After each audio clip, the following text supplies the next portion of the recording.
Moving Experience is an interdisciplinary research team that brings together a number of academics from lots of different disciplines, including film and TV studies, music, performance studies, computer science, learning sciences and psychology, with filmmaker Rick Lander, to look at issues around technology and narrative and public space.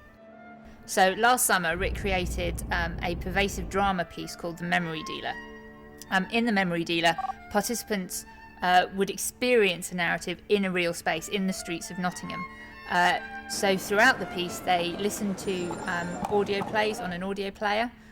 They listened to a radio show. They took part in a performance in a piece of theatre. They watched a piece of theatre. They watched a piece of film.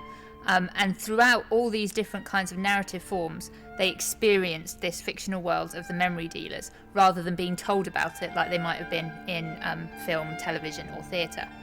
So at the moment we're experimenting with RFID technology, which is what you find in Oyster cards, which would allow us to send specific pieces of media to individual members of the audience depending on where they were. And we're currently experimenting with that kind of technology to see how we can use that to create a personalised but immersive narrative experience. I'm on my coffee break and I'm making a cup of coffee, and then I swipe my mug over this technology, and the little sensor on the bottom of the mug, called an RFID, then picks up, and then a text message is sent to your phone, because each mug is linked to a different character, and then it's sent to your phone because you're all connected. And then you have to help Rupert Grant through several scenarios and then help him get his big break in Hollywood. I personally found it quite addictive, and I also got quite competitive, as a colleague was doing it at the same time as me, and we were both competing to see who would get Rupert his big break first. Other people might be interested in a specific narrative form. So people might be interested in music and the difference between recorded music and live music, and how engagement with that shifts depending on where you are and what form the music is taking. Music can be a very powerful tool in the shaping of narratives.